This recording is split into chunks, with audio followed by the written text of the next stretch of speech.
வாங்க வாயா. சரிங்க சார். Okay sir. சென்னையில் இருக்கிற ஒரு ஆர்டிஸ்ட்ல பார்சலுக்காக வெயிட் பண்ணிட்டு இருந்தேன். பாஸ்கரை பத்தி விசாரிக்க ஊருக்கு வந்த தம்பி பக்கத்து வீட்டில் ஒரு நாள் டவுல் கட்டிக்கிட்டு ஃபோன் பேசுனதை நான் பார்த்தேன் சார். சரி, அந்த வீட்டை எனக்கு கொஞ்சம் காட்டுங்க. சரி சார்.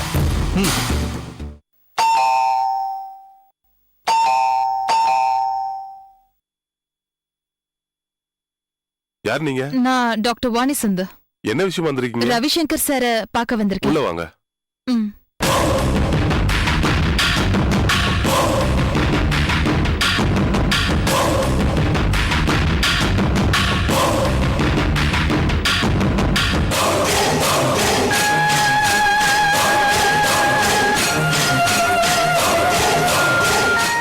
ஜேக்கப் சார், உங்களை பார்க்க டாக்டர் வாணி சுந்தர் வந்திருக்காங்க.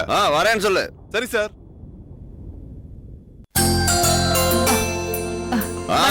உட்காரு ப்ளீஸ். ஒரு டாக்டர் என்ன மாதிரி விண்வெளி ஆராய்ச்சி அதிகாரி கிட்ட பேசக்கூடிய டாபிக் என்னவா இருக்கும்னு பல முறை யோசிச்சு பார்த்தேன். ஒன்னும் ஸ்ட்ரைக் ஆகலையே. பெட்டர் நீங்களே சொல்லுங்களேன். சார், இது ஒரு நிமிஷம் பாருங்க.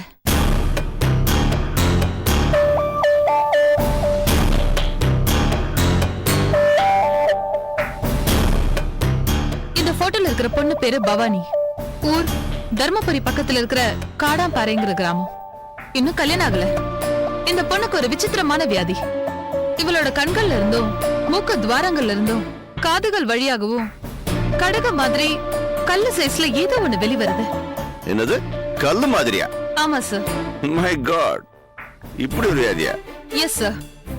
இந்த விசித்திரமான வியாதிக்கு என்ன காரணமா இருக்கும்னு ஒரு மாசமா நானும் தீவிரமா ரிசர்ச் பண்ணிட்டு இருக்கேன். ஸ்பெஷலிஸ்ட் டாக்டர்ஸ் பல பேர்கிட்ட கன்சல்ட் பண்ணியும் பார்த்துட்டேன். யாருக்கும் ஒண்ணும் புரியல. எந்த மருந்துக்கும் இந்த நோய் கட்டுப்படல. கற்கள் கண்ணுல தொடர்ச்சியா விழுந்துட்டு இருக்கா? தொடர்ச்சியான்னு கேட்டா இல்லன்னு தான் சொல்லணும். ஒரு நாள் கண்ணுல, இன்னொரு நாள் மூக்குல, இன்னொரு நாள் காது வழியா திடீர்னு வெளியில வந்து விழுது. இந்த விஷயத்துல நான் என்ன பண்ண முடியும்னு நினைக்கிறீங்க? சார், கொஞ்சம் வருஷத்துக்கு முன்னாடி மிஸ்டர் டிசாஸ்டர்னு ஒரு வால் நட்சத்திரம் பூமியோட காற்று மண்டலத்தை வரிசிட்டு போகும்போது என்னென்ன விளைவுகள் ஏற்படும்னு நீங்க ஒரு ஆர்டிக்கிள் எழுதிருக்கீங்க. ஞாபகம் இருக்கும்னு நினைக்கிறேன். எஸ், நல்ல ஞாபகம் இருக்கு. நீங்க சொல்லியிருந்த அந்த வால் நட்சத்திரம் பூமியோட காற்று மண்டலத்தை வரிசிட்டு போச்சா? போச்சு. பத்திரிகையும் டிவியும் இந்த விஷயத்த பத்தி பெருசு படுத்தலையே சார். பொதுமக்கள் மத்தியில வீணான பயத்தை உண்டாக்க வேணான்னு கவர்மெண்ட் ரிக்வெஸ்ட் பண்ணி கேட்டதுனால நாங்க இந்த விஷயத்த இருட்டடிப்பு செஞ்சோம். நீங்க எழுதின ஆர்டிக்கல் தவிர நீங்க எச்சரிக்கை பண்ண மாதிரி விபரீதமான சம்பவங்கள் ஏதாச்சும் நடந்ததா? நிறைய நடந்தது. லிஸ்ட் அவுட் பண்ண முடியுமா? தாராளமா. சுனாமி வந்ததுல அதன் விளைவுகள் எவ்வளவு மோசம் உங்களுக்கே தெரியும். அதே நேரத்துல தாய்லாந்துல ஒரு பேர்ட் ஃப்ளூ வந்து பல்லாயிரக்கணக்கான மக்கள் இறந்து போனாங்க. நம்ம கன்னியாகுமரி மாவட்டம் கண்டனூர் கிராமத்துல ஒரே நாள் ஒரு இரவு ஒரு மர்ம நோய் தாக்கி பல கால்நடைகள் இறந்து போச்சு. மும்பைல தொடர்ந்து பெஞ்ச 90 மணி நேர மழை, திருச்செந்தூர்ல கடல் பல மீட்டர் உள்வாங்கினது, துபாய், பஹ்ரைன் போன்ற இடங்கள்ல எண்ணெய் கிணறு வெற்றி போனது. இப்படி லிஸ்ட் பண்ணிக்கிட்டே போலாம். இந்த பொண்ணுக்கு இந்த கல் விழற வியாதி கூட இதனால ஆயிருக்குமா? இந்த மாதிரியான நோய் ஏன் மத்தவங்கள தாக்கல? நீங்க ஒரு உண்மையை புரிஞ்சுக்கணும் டாக்டர். நம்ம உடல் பஞ்சபூதங்களால் ஆனது. ஏன் நாமளே கூட ஒருத்தர் ஒரே மாதிரி இருக்குதுல பாத்தீங்களா? வெளியே இருக்கிற நீர், நிலம், காற்று, ஆகாயம், நெருப்பு ஆகிய பஞ்சபூதங்களும் நம்ம உடம்புக்குள்ள இருக்கிற பஞ்சபூதங்களோட தொடர்ந்து ஒரு போராட்டம் நடத்திக்கிட்டே இருக்கு. அந்த போராட்டத்துல வெளியில இருக்கிற பஞ்சபூதங்கள் ஜெயிச்சிட்டா மனுஷன் நோயில வாழறான். நமக்குள்ள இருக்கிற பஞ்சபூதங்கள் ஜெயிச்சிட்டா நாம ஆரோக்கியமா வாழறோம். அந்த கண்ணுல கல்லு வேற குறைபாடு சொன்னீங்க இல்லையா? அது கூட ஒரு வகையில போராட்டம் தான். அந்த பொண்ணுக்கு குறைபாடுகள் அதிகமா இருந்ததுனால நோய் உள்ள தங்கிருச்சு. ஏதோ நமக்கு தெரிஞ்சு போச்சு. இன்னும் எவ்வளவு பேர் வெளியே சொல்லாம இதை தெரியாம இருக்காங்களோ? சார், இந்த மாதிரியான இயற்கை சம்பந்தப்பட்டதால உருவாகிற நோய்களை குணப்படுத்த வானவியல் ரீதியா ஏதாவது வழி இருக்கா? இல்ல. இன்னொரு டவுட்.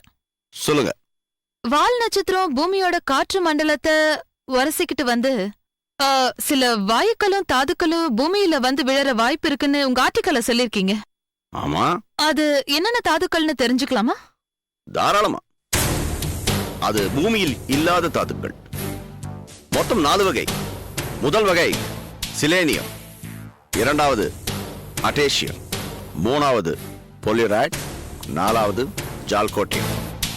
இந்த 4 வகை தாதுக்களுமே இப்போ பூமியோட காற்று மண்டலத்துல கலந்திருக்கிறதா நீங்க நினைக்கிறீங்களா? சந்தேகமே வேண்டாம், காத்தோட கலந்தாச்சு. இப்ப நாம சுவாசிச்சுட்டு எல்லாம் கூட அந்த காத்து தான். இதெல்லாம் கேட்க அதிர்ச்சியா இருக்கும், ஆனா வேற வழி இல்ல, ஃபேஸ் பண்ணி தான் ஆகணும். அப்ப அந்த பொண்ணை குணப்படுத்த என்ன வழின்னு தெரியல சார்.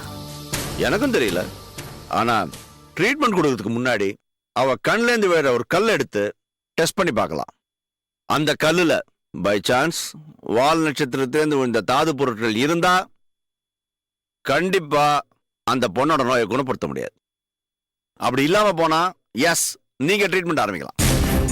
சார், பூமியோட காற்று மண்டலத்தை உரசிட்டு போன அந்த வால் நட்சத்திரத்தை பத்தி நீங்க இவ்வளவு டீடைல் சொல்றீங்க.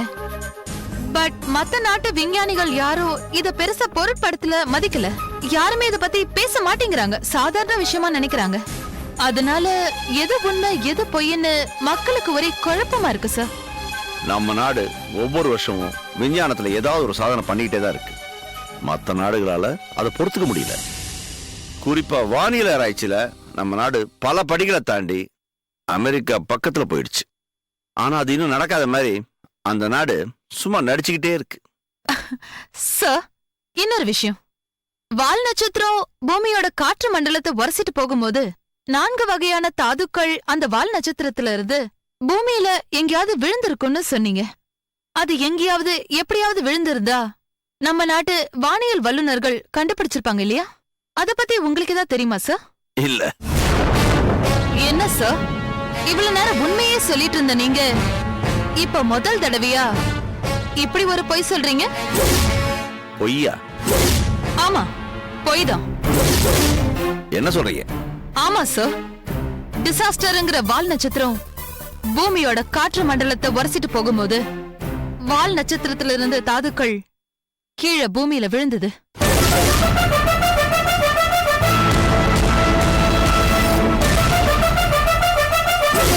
அது என்னன்னே தெரியாத ஒரு கிராமத்து இளைஞன் அத கொண்டு வந்து உங்ககிட்ட கொடுத்தான்.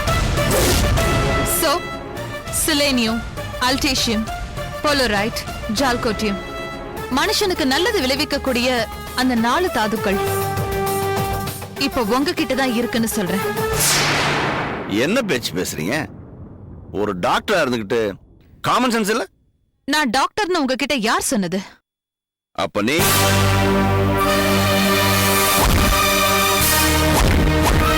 சந்திரோதயா.